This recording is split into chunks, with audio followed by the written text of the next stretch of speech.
Alrighty. And... Alright. Should we check these out? No, they're fine. Yo, minasan, welcome to the Manga Sensei Show, or just Manga Sensei in general, where every single day we break down the world's best language and culture. I'm your host, John Sensei, and for the past about 8 months now, I've been teaching you Japanese on a podcast. But now I'm taking from my podcast and going here onto video, so people that are audibly impaired or just want some visual elements can join in. But now I'm not alone. I am now a co-host of the show with my friend Sore-Chan.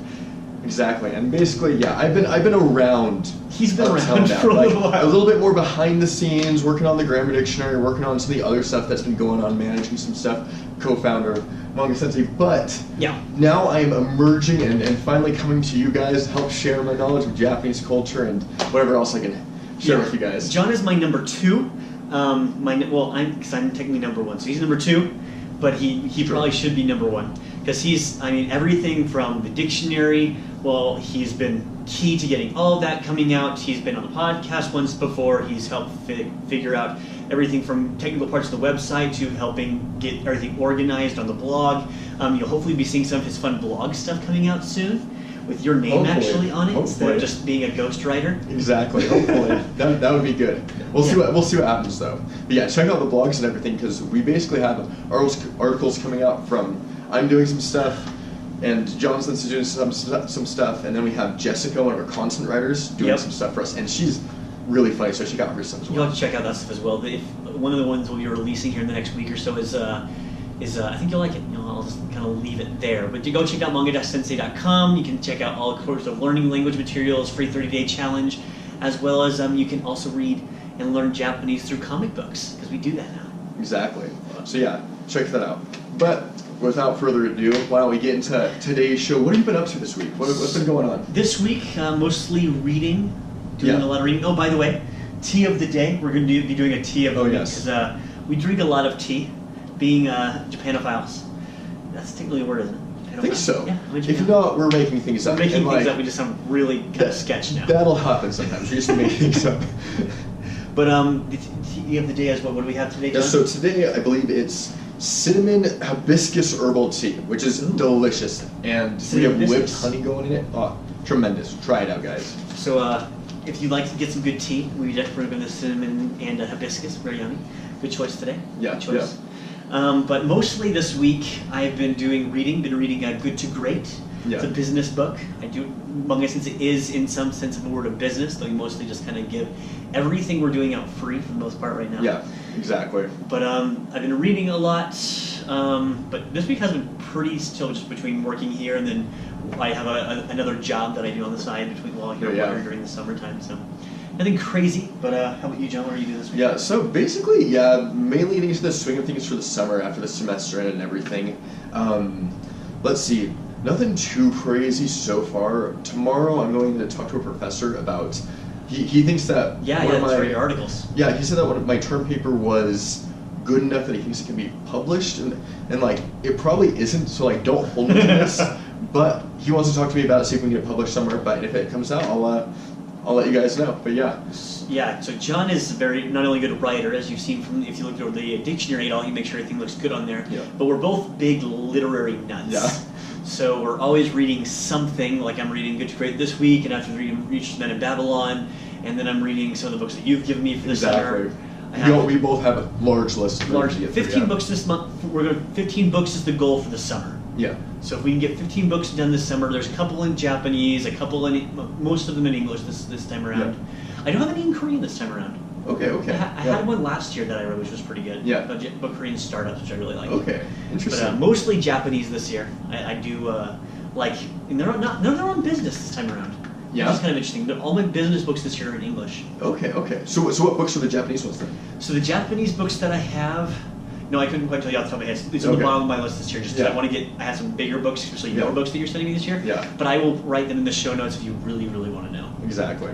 I just don't want to stutter and be like, wait, what is it again? No, exactly. And just totally screw it up. Yeah.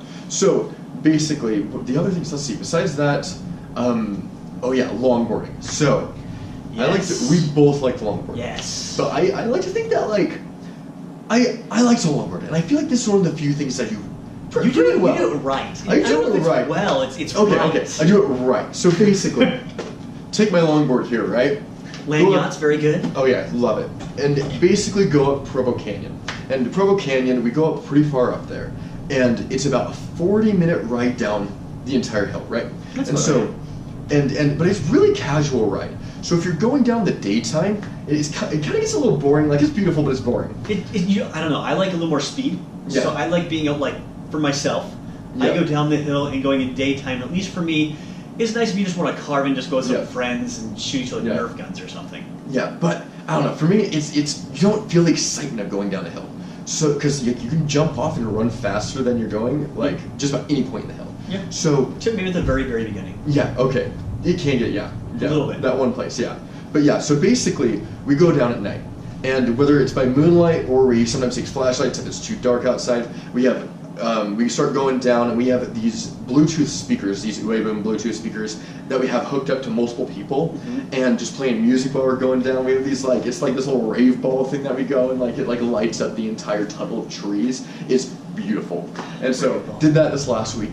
Phenomenal, and hopefully going again this week, taking John Sensei out. So check out our Instagram to see him fall and Biff and. I'm not gonna fall in Biff. I'm pretty sure I can happens. out longboard every single one of you. We'll see. I'm not bad. I have gone over 40 miles an hour on a longboard, by the way. Okay, you that's just insane. But he might be better. Not on purpose. Not on purpose, mind you. Yeah. But I did do it. Nice. Most terrifying moment of my life. But yeah, look forward to that. Maybe I'll crash. We'll see what happens. But yeah. Yeah, check it out. We'll be on Instagram at the Manga Sensei. We'll put it in the show notes as well. Easy stuff. Exactly. So basically, what we want to talk about today, talking about longboarding, what we're doing with that kind of stuff, we kind of just want to talk about downtime, and kind of the American sense of downtime and how it's different than the Japanese sense of downtime, because they kind of really do have a. It's very different. It's not only different, I think, in how you view downtime, but it's also different in how we perceive what we consider downtime. Exactly. So, for example, like when I was living in Nebraska, I had my roommate was Japanese. And great guy, Hiro. What's up, Hiro?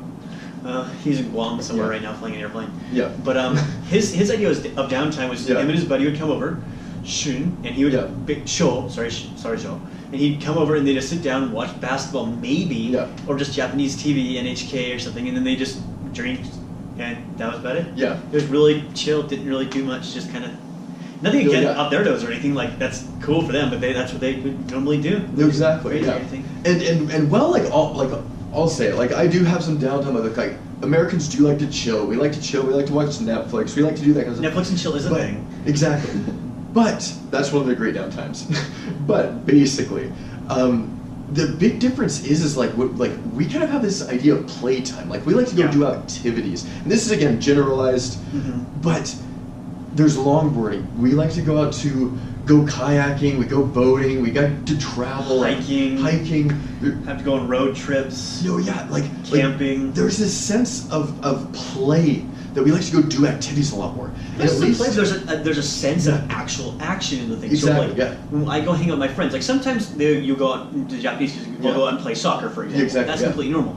But I feel like it's more of a group thing. Sometimes my wife and I just like to go hiking. We just go out and hike and do something, or I just go out and kayak. Exactly. I love kayaking. Exactly. And while, again, there are concert goers in Japan, there's travelers in Japan, there's people who go out and do these activities in Japan. Just in a general way, it's a lot less, I think. I think so. We're a lot more fun seeking. Yeah. We're a lot more fun seeking. Yeah, no, exactly.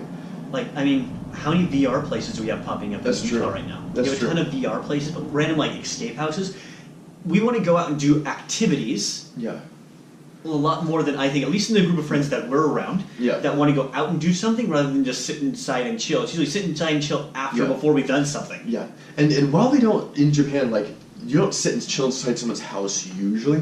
But, you go out and do group things. You do really chill group things with your friends, going out to eat and eating for 3 hours, just going someplace. That's the entire activity. Going on. I was talking to one of these Japanese kids who I was pretty well acquainted with, and he said that some of the dates he goes on, he just the entire date is just going on a walk. I would get killed if that was my date. Exactly. I've been married for 3 years now. My anniversary was last week. Yeah. And that week, that doesn't fly. No, you go on a exactly. date every single week, and that is never a date. And you can go on walks, but you can't call it a date. Like you can call it a walk after the date. No, exactly. But it cannot be the main event, right?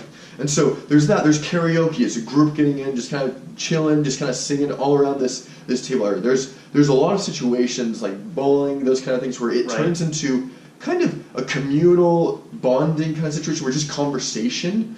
And I feel like that's. Mm-hmm. We have that in the U.S. a lot, but that's the main activity in a lot of Japanese. So what do you think the difference is? Do you think it's simply a group culture activity versus more like an individualistic culture in America, or do you think it's more of a we as Americans feel an entitlement to being self-entertained, where the Japanese simply are more relaxed with the idea of non-entertainment, an idea of you don't need activity. That's why there's not ever a climax in a Japanese book, because it's an everyday thing. You don't have to have a climax. The great works of Japanese literature, usually just no climax. Yeah, no, seriously though. But I would say both of those play into it pretty heavily. Okay. Why don't we just get into the kind of like the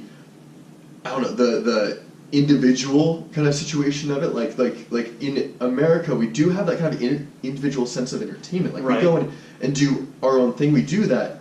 Then like in Japan you have like a lot more group stuff. Like with Japanese television shows, a lot of the time you might be doing it as an individual watching television, right? Right. But like Terrace House, like I don't know. Terrace House is a good example. Exactly, because I think a lot of Americans can have seen that. Maybe it's getting really popular. It's on Netflix, right? Yeah, it is. Yeah, and so with Terrace House, if you've ever seen it, they have a panel of people that sit and talk about the reality TV show. Like it goes in and has a reality TV show with all your 20-year-old Japanese kids. Then you have that group of people. Yeah, exactly. Hansan Isbe.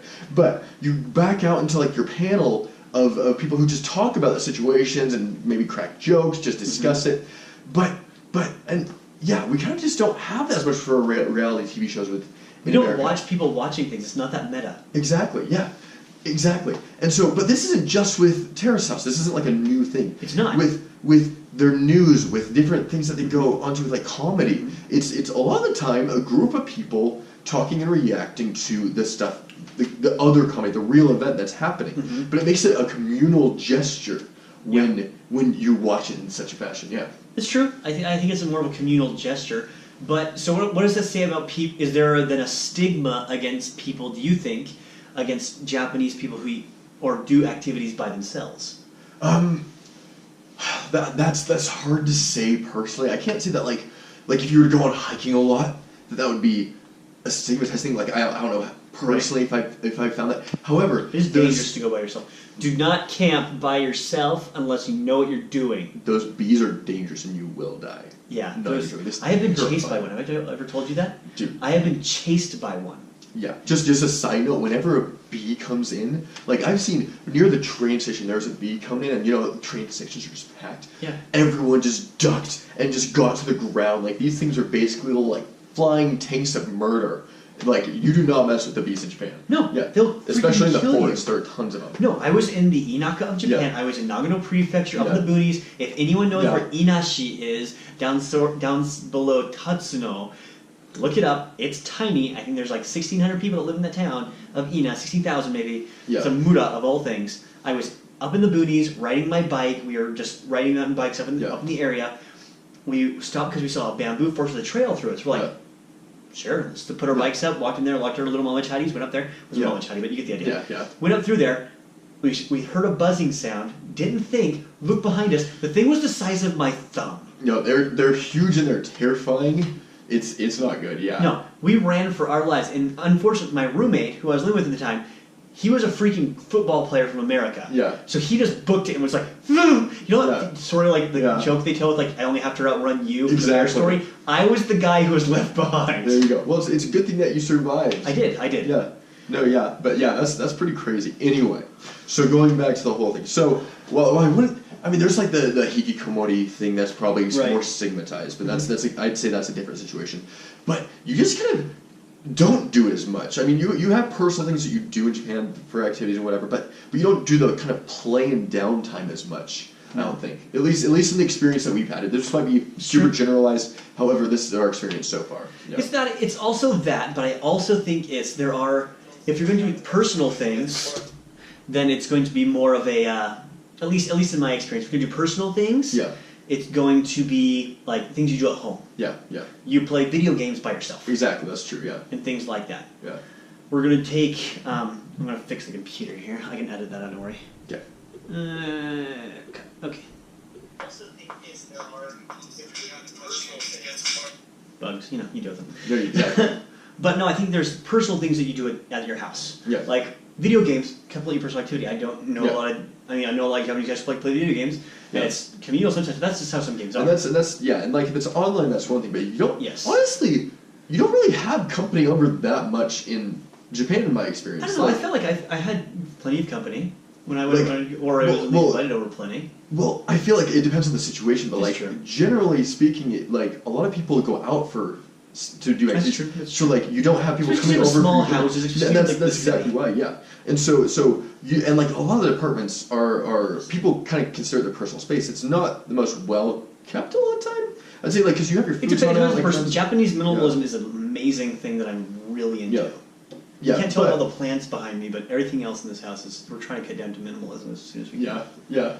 No, exactly. But yeah, so like, it's the inside is your personal space. You kind of do more individual activities with that. That's true. So I guess there's more of a public and a private version of it, but I think it also affects you when you're there. Yeah. Kind of how you see it when you come back, because I think when you're there, you learn to kind of deal with that community culture. Yeah. You do, I think, more things together, and it's a lot. Not necessarily easygoing per se, but it's definitely the lubrication of society. No, exactly. And so coming back, I don't know. When I was living in Japan, I came back, and aside from like not being used to all the white people everywhere, it was interesting, at least for me personally, to go from that to to have to always be doing something, if that makes sense. Yeah. So like where I'd go hang out with my friends, I thought the activity was just going out to dinner. No, exactly. No, it was dinner, and then we're going to go hang out at his place, and we're going to, play glow in the dark frisbee. No, exactly. Or something. Yeah. No, exactly. And I feel like that's a lot of the thing is like you can. I don't know. I do like to have people have conversations and talk, but it's like if you don't have an event that you're revolving that around, it's a different experience in America. And so I completely agree. Well, we want to hear from you as well, so if you agree with us or disagree with us, we happily hear what you think. Put it down below in the comment section. Do you think that it's, I guess, how would you frame it? Do you think the Japanese culture, from your experience, if you're Japanese, please comment in Japanese, completely fine? That it is more of a cultural thing to do things without necessarily distinguished activity? Yeah. Or are we just completely off our rockers in the States here because we always think we have to have some form of activity, even if there's like chill afterwards? Yeah. Maybe we're wrong. I don't know. But we'd love to hear from you. Make sure to leave links down there or comments down below. We have links in the description of everything we talked about today. And we will see you guys next week. Yeah. Catch you later. Bye. John out.